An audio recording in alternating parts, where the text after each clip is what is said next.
Wildlife varies with its predators, prey, and manifestations of dominance that prevail over the most ferocious and powerful animals, where alliances unite to expel any other predatory animal that can share them in the ownership of the place, food, and safety. In the plains of Savuti, one day a lion emerged from the greatest lions that passed in the history of the region. It is the lion Ntwadumela, whose fame spread in all parts of the region. Ntwadumela, this terrifying name translates into English as "he who greets with fire." This majestic lion lived in Savuti National Park in northern Botswana, which was one of the most wonderful and beautiful lions that ruled Mayome's pride along with his brother Mandevu for many years. He was also known as the hyena killer, where Ntwadumela gained worldwide fame that made the directors make a documentary for him titled Eternal Enemies, that repraised this majestic lion and his eternal battles with the fierce hyenas. One day, in the late afternoon in the Savuti swamp in Botswana, where the weather was calm and full of the smell of wild sage and countless nocturnal animals across the green grassy plains, Mandevu was spotted far from his pride, patrolling in a treeless area without his brother Ntwadumela, where nearby stand the strong and fierce hyena mothers, with their eyes full of challenge, hunger, and mockery of this lion who came alone. These ruling mothers, along with their clan, surround Mandevu and then work to spray their area with the scent of their clan, as a sign of challenge and control over the place. She challenges Mandevu's dominance of the area. It was a high-risk psychological game that she intends to engage in, while Mandevu, the huge, terrifying lion, did not care about the large numbers of hyenas despite being alone.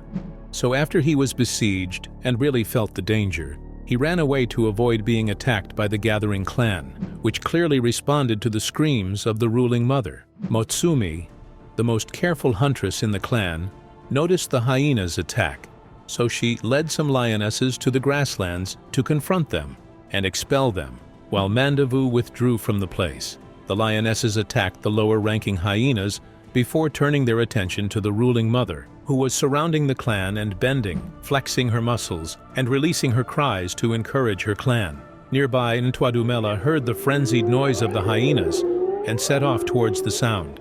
He immediately set off to join Motsumi to fight the ruling mother, where Motsumi was attacking her with all savagery, before she moved away and Ntwadumela took over the attack and then later the chase, after the ruling mother of the hyenas felt fear and fled from the place. But the fierce lion did not give up and continued to chase her for a while before he cut off her path, where she tried to resist him, but in vain.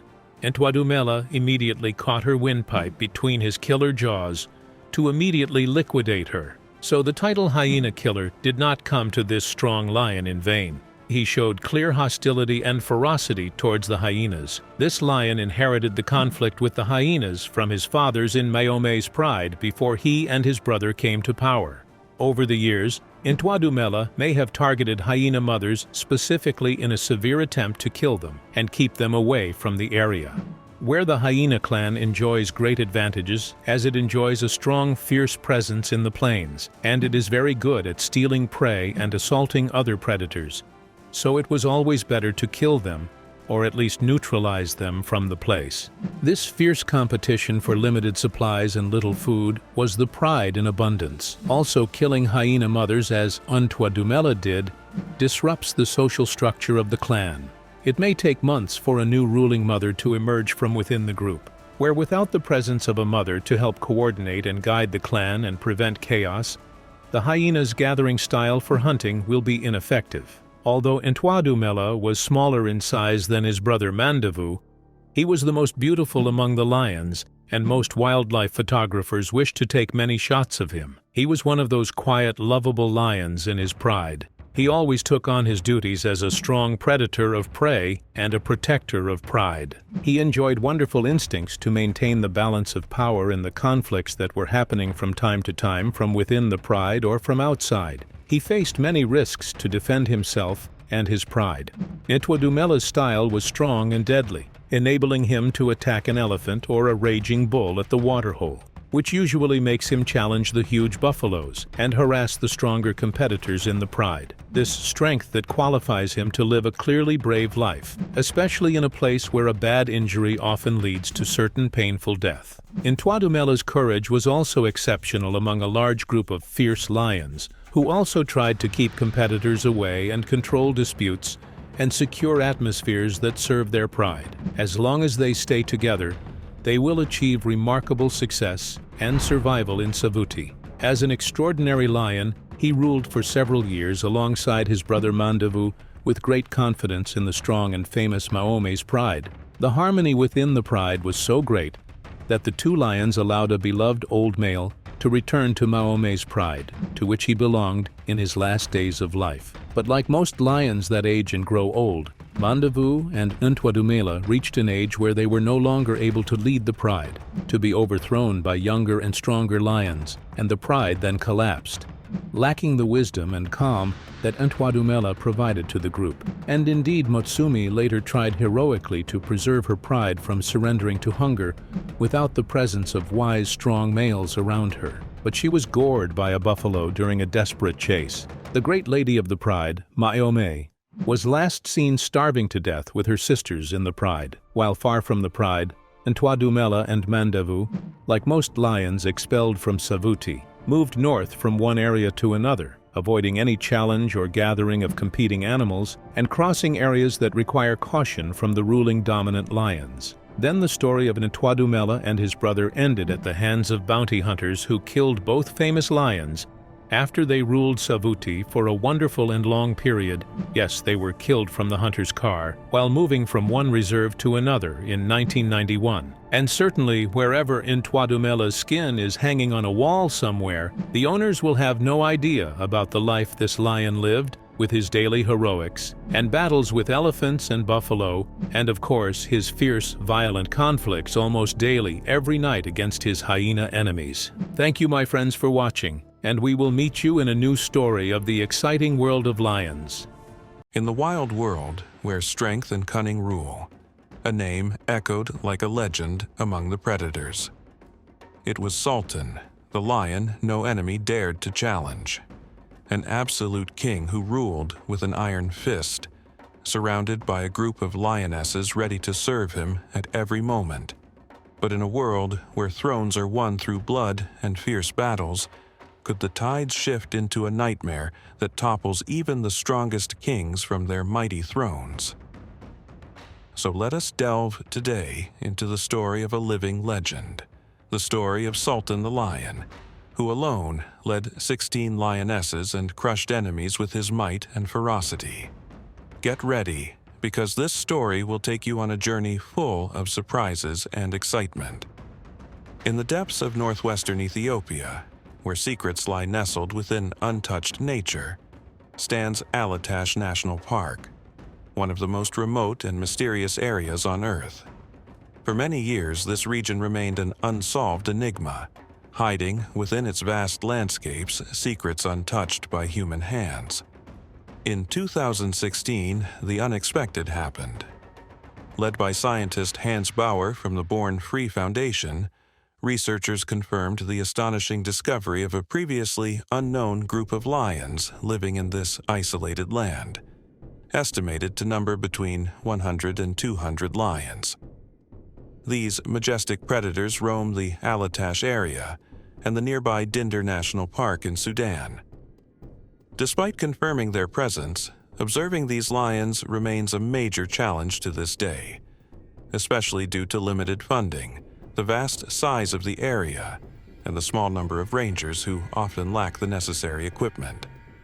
In addition, the park's geographical isolation makes continuous monitoring nearly impossible, leaving many mysterious events unfolding there.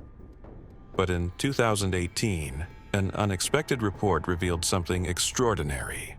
On a quiet morning, during a routine patrol, a local ranger noticed something unusual at a short distance: a majestic male lion, notable not only for his powerful presence, but also for the 16 impressive females following him with unwavering loyalty.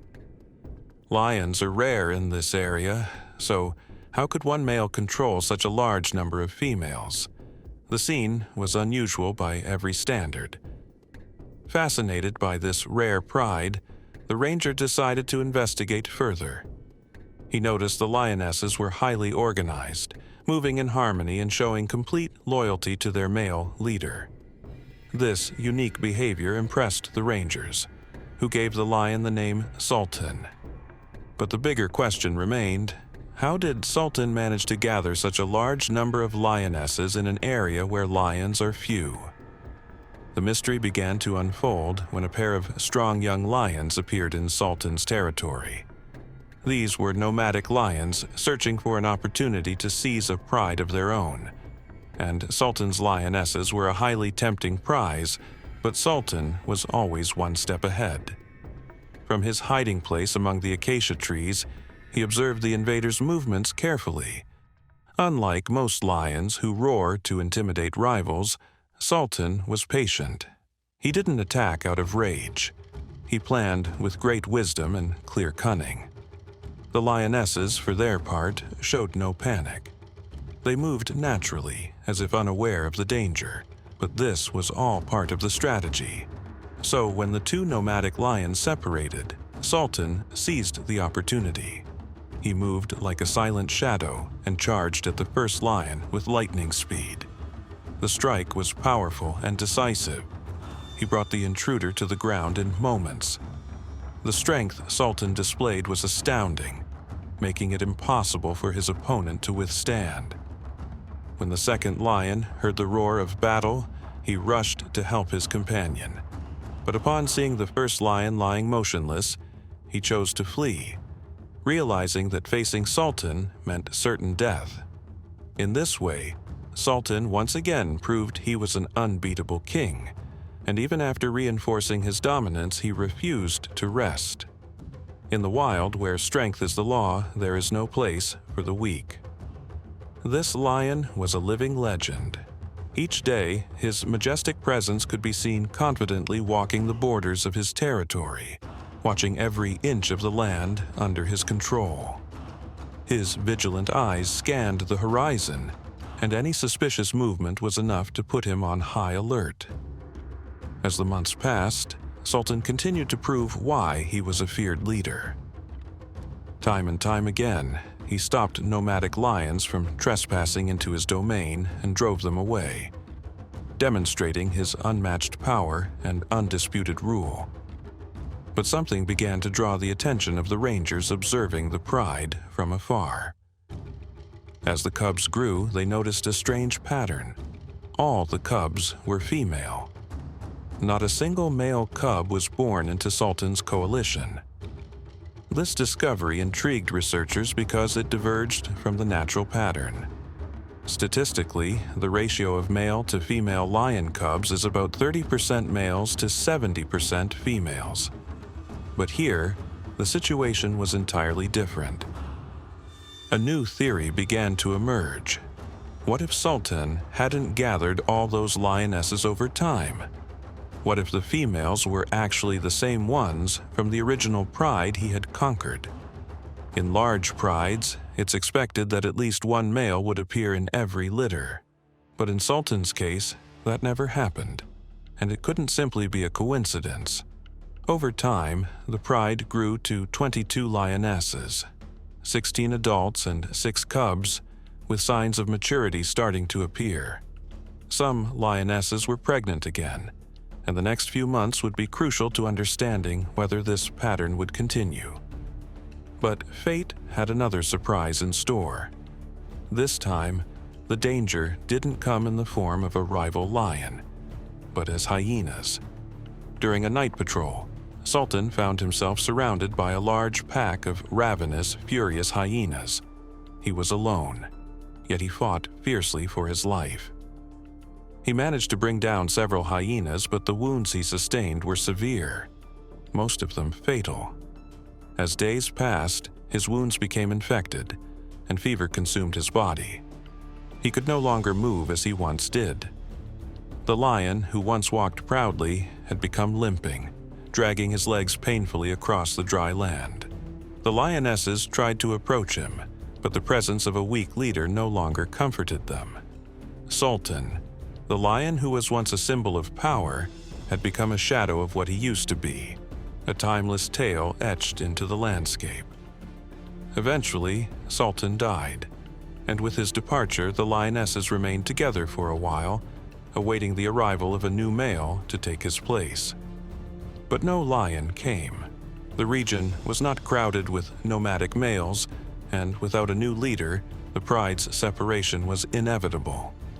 When the new cubs were born, only 3 survived, and the surprise?